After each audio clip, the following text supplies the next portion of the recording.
नमस्कार, आदाब। News time Bharat में आप सभी का स्वागत है। किसान भाइयों, आज आपकी आज़ादी का दिन है। सरकार ने इसकी घोषणा की है कि 2017 में जीएसटी आई थी तो ऐसी ही एक आज़ादी का ऐलान हुआ था। 2016 में जब नोटबंदी आई थी तब भी एक ऐसी ही आज़ादी की घोषणा की गई थी। मुझे नहीं पता कि नोटबंदी और जीएसटी से मिली आज़ादी से आप हवा में उड़ रहे थे या ज़मीन पर दौड़ रहे थे। मुझे ये भी नहीं मालूम कि आज मिली आज़ादी के बाद आप आसमान में उड़ेंगे या अंतरिक्ष में उड़ेंगे। पहले तो यही बताइए कि जिन 3 अध्यादेशों को लेकर लोकसभा और राज्यसभा में चर्चा हुई उन पर आपके अखबारों और चैनलों ने कितनी चर्चा की।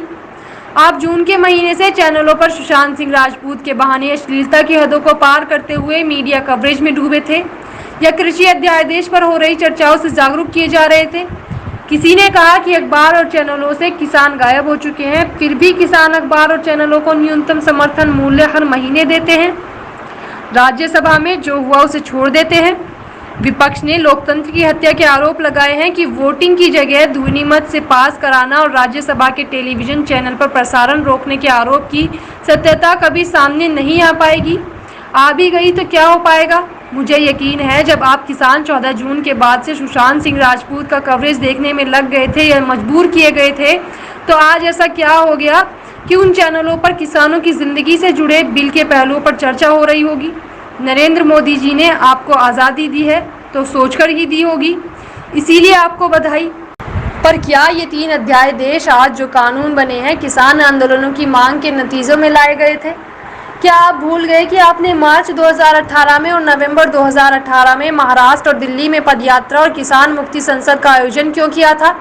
मैं याद दिलाने की कोशिश करता हूं। मार्च 2018 नासिक से हजारों किसानों का जत्था 6 दिनों तक पैदल चलकर मुंबई पहुंचा था।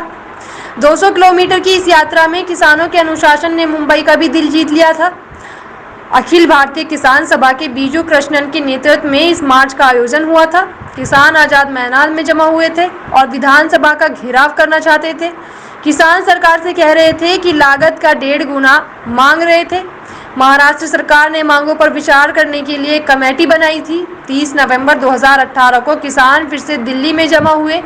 184 संगठनों के रंग बिरंगे झंडे दिल्ली में लहरा रहे थे। देश के कई राज्यों से आए किसानों की एक दो ही मांग थी, कर्ज मुक्ति के लिए कानून बने, सरकार न्यूनतम समर्थन मूल्य की गारंटी दे। किसान मुक्ति संसद के हर भाषण में इन 2 मांगों को प्रमुखता से उठाया गया। 20 सितंबर 2020 मोदी सरकार किसानों के लिए 3 विधेयकों को कानून का रूप देती है। उसमें किसान संगठनों की मुख्य मांगों की कोई झलक नहीं है। वह न्यूनतम समर्थन मूल्य पर खरीदी की गारंटी की बात तक नहीं करती है। इस कानून के बनने के बाद प्रधानमंत्री बार बार ट्वीट कर कह रहे हैं कि सरकार किसानों से न्यूनतम समर्थन मूल्य पर खरीद करती रहेगी। जो भी कह रहा है कि न्यूनतम समर्थन मूल्य खत्म हो गया है वह अफवाह फैला रहा है। सवाल करने वाले कर रहे हैं कि यही बात कानून में क्यों नहीं है। किसानों की जो मांग थी उसके उलट सरकार कानून लेकर आ रही है। ये कहा गया है कि मंडी में जो अनाज बिकता है उस पर सरकार और आढ़ती कमीशन लेते हैं, ये खत्म होगा। पता नहीं जो नया बिजनेसमैन आएगा वो जीएसटी के रूप में कमीशन लेने देगा कि नहीं। अगर नहीं तो सरकार को घाटा होगा। अगर कमीशन समस्या थी तो कानून बनाकर सरकार के कमीशन का हिस्सा किसानों को दिया जा सकता था। इसकी वजह से मंडी सिस्टम को ही खत्म किया जा रहा है जिसमें सरकारें दशकों में निवेश करती रहती थी। उसी के बाहर बिक्री की एक और व्यवस्था बनाने का आधार क्या है? क्या प्राइवेट पार्टियां आकर किसानों को न्यूनतम समर्थन मूल्य से अधिक दाम देंगी? सरकार अपनी जिम्मेदारियों से घोषित रूप से पीछे हट रही है। 2022 सिर्फ 13 महीने दूर है। किसानों की आमदनी दुगनी होगी। यह भारत किसान अपनी आंखों में देखेगा। वो आमदनी किस आमदनी से दुगना होगी ये सरकार कभी नहीं बताती है। आवश्यक वस्तुएं अधिनियम के तहत अब कई चीज़ों का भंडार असीमित हो सकेगा। पहले इसके लिए रोक थी, जमाखोरी न हो, किसान से सस्ते दाम पर खरीद कर व्यापारी बाद में बेचकर ज़्यादा मुनाफा ना कमाए। दूसरा कानून मंडी सिस्टम के खत्म होने का है। उसके सामने एक और बाजार बनाने का दावा किया जा रहा है जो पहले से मौजूद है।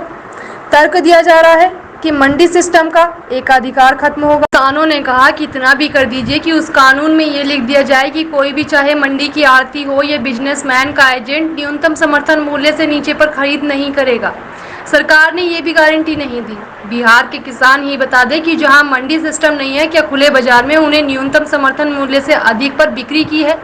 वह सहकारिता समिति है जिसे पैक्स कहते हैं के जरिए खरीद होती है, जिसके घोटाले को उजागर करने की बौद्धिक कौशल आज के पत्रकारों में ही नहीं है। यही नहीं, कॉन्ट्रैक्ट फार्मिंग में अगर कंपनी में विवाद हुआ है तो जिला प्रशासन का एसडीएम एक बोर्ड बनाएगा। क्या एसडीएम के कोर्ट से बड़े बड़े व्यापारी घरानों के सामने किसानों का इंसाफ मिलेगा।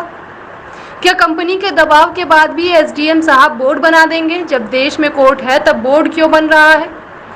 क्या इसीलिए कि आप चाहेंगे भी तो कोर्ट नहीं पहुंच पाएंगे, पहुंच भी गए तो कई साल लग जाएंगे। आज़ादी मिली है किसान भाइयों, आज तो गाँव में जश्न मनाइए।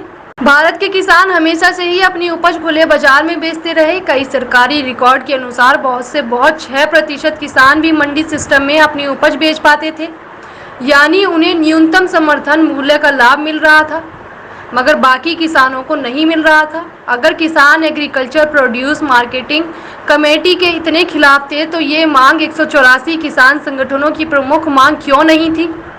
वे क्यों न्यूनतम समर्थन मूल्य की गारंटी मांग रहे थे। हिंदुस्तान टाइम्स में रोशन किशोर ने लिखा है कि 2018 में किसानों और व्यापारियों पर हुए एक सर्वे में रिजर्व बैंक ने पाया है कि 50% से अधिक किसान न्यूनतम समर्थन मूल्य की योजना को लाभकारी मानते हैं। सोचिए, किसानों ने कहा कि हमारी उपज की खरीद की गारंटी दीजिए।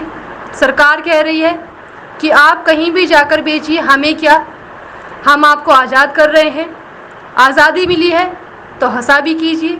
जहां आड़ती दामों को कम कर देते थे, अगर फसलों की खरीद की न्यूनतम समर्थन मूल्य पर खरीद की गारंटी दी जाती तो कोई आड़ती दाम कैसे कम कर देता।